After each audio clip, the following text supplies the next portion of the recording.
Welcome back to forex gold expert. My name is Dhanya George. ഇന്നത്തെ ഈ വീഡിയോയിലൂടെ നമ്മൾ ഷെയർ ചെയ്യുന്നത് ഇന്ന് 12-ാം തീയതി മെയ് ആണ്, ട്യൂസ്ഡേ ആണ്. ഇന്നത്തെ ഫോറക്സ് മാർക്കറ്റിൽ ഗോൾഡിന്റെ ഒരു മൂവ്മെന്റ് എങ്ങനെയാണ്, അല്ലെങ്കിൽ എങ്ങനെയാണ് ഇതിന്റെ ഒരു അനാലിസിസ് എന്നുള്ള കാര്യങ്ങളാണ് നമ്മൾ ഈ വീഡിയോയിലൂടെ ഷെയർ ചെയ്യുന്നത്. ഇത് മാർക്കറ്റ് ഓപ്പൺ ആയതിനു ശേഷം ഏകദേശം ഒരു 10 o'clock വരെയുള്ള മാർക്കറ്റിന്റെ മൂവ്മെന്റിന്റെ അനാലിസിസിനെ ബേസ് ചെയ്തിട്ടുള്ള ഒരു വീഡിയോ ആണ്. ഇതൊരു എഡ്യൂക്കേഷൻ പർപ്പസിന് വേണ്ടി മാത്രമുള്ളതാണ്. ഗോൾഡിൽ ട്രേഡ് ചെയ്യുന്ന ആളുകൾക്ക് ജസ്റ്റ് ഒരു റെഫറൻസിന് വേണ്ടി യൂസ് ചെയ്യാവുന്നതാണ്. ഈ രീതിയിൽ തന്നെ ആയിരിക്കണം മാർക്കറ്റ് മൂവ് ചെയ്യുക എന്നുള്ളതിൽ യാതൊരു നിർബന്ധവും ഉണ്ടായിരിക്കില്ല. ഈ വീഡിയോ കണ്ട ഏതെങ്കിലും തരത്തിലുള്ള ലോസുകളോ കാര്യങ്ങളോ വന്നിട്ടുണ്ടെങ്കിൽ നമുക്ക് യാതൊരു റെസ്പോൺസിബിലിറ്റിയും ഉണ്ടായിരിക്കുന്നതല്ല. ട്രേഡിംഗ് എപ്പോഴും റിസ്ക് ഉള്ള കാര്യമാണെന്നും ട്രേഡ് ചെയ്യുന്നത് സ്വന്തം റിസ്കിലാണെന്നുള്ള കാര്യം മനസ്സിലാക്കി മാത്രം ട്രേഡ് ചെയ്യാം.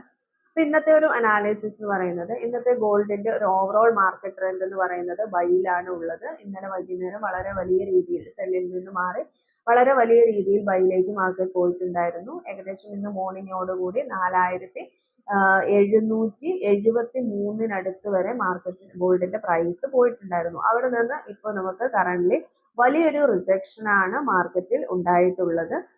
ഏകദേശം 4718 വരെ മാർക്കറ്റ് റിവേഴ്സിലേക്ക് വന്നിരിക്കുകയാണ്. പക്ഷെ ഓവറോൾ മാർക്കറ്റ് ട്രെൻഡ് ഇപ്പോഴും ബൈ തന്നെയാണ് ഉള്ളത്. ചെറിയ ടൈം ഫ്രെയിമിൽ, അതായത് 15 മിനിറ്റ് ടൈം ഫ്രെയിമിലൊക്കെ മാർക്കറ്റ് ട്രെൻഡ് എന്ന് പറയുന്നത് സെല്ലിലേക്ക് ആയിട്ടുണ്ടെങ്കിലും ഹയർ ടൈം ഫ്രെയിമുകളിലെല്ലാം ഇപ്പോഴും ഓവറോൾ മാർക്കറ്റ് ട്രെൻഡ് ബൈയിൽ തന്നെയാണ് ഉള്ളത്. അപ്പൊ 4773 നിന്ന് യാതൊരു രീതിയിലുള്ള മുകളിലേക്ക് പോവാതെ വലിയൊരു റിജക്ഷന് ശേഷം ഇപ്പൊ ചെറിയ രീതിയിൽ ഒരു ബൈ കാണിച്ചുകൊണ്ടിരിക്കുകയാണ്. ഏകദേശം 4718, 4722 ഒരു സ്ട്രോങ് ആയിട്ടുള്ള ഒരു സപ്പോർട്ട് ഏരിയ ആയിട്ടാണ് നിലവിൽ ആക്ട് ചെയ്യുന്നത്. പക്ഷെ ആ ഒരു സപ്പോർട്ട് ഏരിയ എപ്പോൾ വേണമെങ്കിലും ബ്രേക്ക് ചെയ്യാനായിട്ട് സാധിക്കുന്നതാണ്. 4707, 708 പോയിന്റ് എന്ന് പറയുന്നത് വളരെ സ്ട്രോങ് ആയിട്ടുള്ള ഒരു സപ്പോർട്ട് ഏരിയ ആണ്. അവിടെ നിന്ന് നല്ല രീതിയിൽ ഒരു ബൈ നമുക്ക് എക്സ്പെക്ട് ചെയ്യാവുന്നതാണ്. 4707 ഇതിനെ ബ്രേക്ക് ചെയ്ത് വീണ്ടും താഴേക്ക് വരികയാണെങ്കിൽ 4686-80 റേഞ്ചുകളിലേക്ക് മാർക്കറ്റ് വീണ്ടും ഡൗൺ ആകാനുള്ള സാധ്യതയുണ്ട്. 4695-98 റേഞ്ചിൽ നിന്നും ധാരാളം ബൈ ഓർഡേഴ്സ് ഉണ്ടാവാനുള്ള സാധ്യതകളുണ്ട്. അവിടെ നിന്നും ബ്രേക്ക് ആണെങ്കിൽ 4680-86 റേഞ്ചുകൾ വളരെ സ്ട്രോങ് ആയിട്ടുള്ള സപ്പോർട്ട് ഏരിയ ആണ്.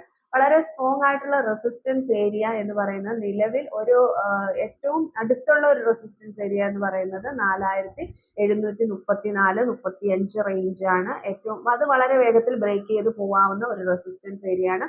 അതിന് മുകളിലേക്ക് മാർക്കറ്റ് 4734-35 ബ്രേക്ക് ചെയ്താൽ മാത്രമേ മാർക്കറ്റിന് മുകളിലേക്ക് പോകാനുള്ള സാധ്യതകളുള്ളൂ.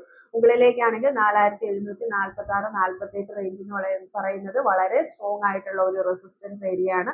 അവിടെ നിന്നൊക്കെ സെൽ ഓർഡർ പ്ലേസ് ചെയ്ത് കഴിഞ്ഞാൽ നമുക്ക് അത്യാവശ്യം നല്ലൊരു പ്രോഫിറ്റ് കിട്ടാനുള്ള സാധ്യതയുണ്ട്.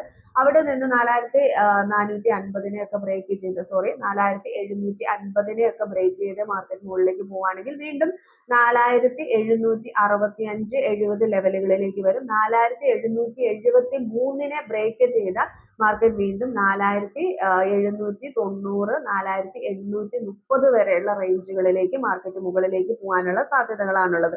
ഓവറോൾ മാർക്കറ്റ് ട്രെൻഡ് ബൈ ആയിട്ടാണ് ഉള്ളത്. പക്ഷെ നിലവിൽ മാർക്കറ്റ് ഡൗണിലേക്കാണ്, റിവേഴ്സ് ഡയറക്ഷനിലേക്കാണ് നിലവിൽ കാണിച്ചുകൊണ്ടിരിക്കുന്നത്. അപ്പൊ നമുക്ക് രണ്ട് രീതിയിലും സെൽ ഓർഡേഴ്സും അതുപോലെ തന്നെ ബൈ ഓർഡേഴ്സും പ്ലേസ് ചെയ്യാനുള്ള ഓപ്പർച്യൂണിറ്റീസ് ഇന്നുണ്ട്. പക്ഷെ വളരെ വേഗത്തിൽ, അതായത് ബൈയിലേക്ക് പോകാനുള്ള സാധ്യതകൾ നിലവിൽ ചാർട്ട് വെച്ച് നോക്കുമ്പോൾ നമുക്ക് അത്ര കാണാനായിട്ടില്ല. ഇനിയും മാർക്കറ്റ് 4707, 4698 ലെവലിലേക്കൊക്കെ ഡൗൺ ആകാനുള്ള ഒരു സാധ്യതയുണ്ട്. അവിടെ നിന്ന് മാർക്കറ്റ് ചിലപ്പോൾ വീണ്ടും നല്ലൊരു ഹൈയിലേക്ക് പോകാനുള്ള സാധ്യതകളുണ്ട്. അപ്പൊ കൂടുതലും ബൈക്ക് വേണ്ടി നോക്കുക. ഇപ്പൊ നിലവിൽ ഒരു സെല്ലിന്റെ ഓൾമോസ്റ്റ് ഫിനിഷ് ആയിട്ടുണ്ട്. അപ്പം ഇനിയും മുകളിലേക്ക് പോയിട്ട് വീണ്ടും സെൽ കൺഫർമേഷൻ കിട്ടുകയാണെങ്കിൽ സെൽ എൻട്രികൾ നമുക്ക് പ്ലേസ് ചെയ്യാം. അതുപോലെ തന്നെ വീണ്ടും താഴേക്ക് പോയിട്ട് ഒരു ബൈ കൺഫർമേഷൻ നമുക്ക് കിട്ടും. അതായത് ഓരോരുത്തർക്കും ഓരോ സ്ട്രാറ്റജി ഉണ്ടാവും.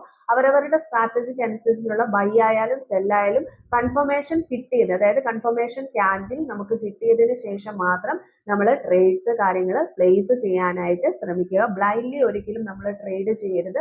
ട്രേഡിംഗ് എന്ന് പറയുന്നത് വളരെ നല്ലൊരു ബിസിനസ് ആണെന്ന് മനസ്സിലാക്കുക. അത് വളരെ സിസ്റ്റമാറ്റിക്കലി കറക്റ്റ് എൻട്രി, SL എല്ലാ പോയിന്റുകളും കറക്റ്റ് ആയിട്ട് വെച്ചിട്ട് ട്രേഡ് ചെയ്താൽ മാത്രമേ നമുക്ക് ഓവറോൾ പ്രോഫിറ്റ് പ്രോഫിറ്റിൽ നിൽക്കാനായിട്ട് സാധിക്കുകയുള്ളൂ.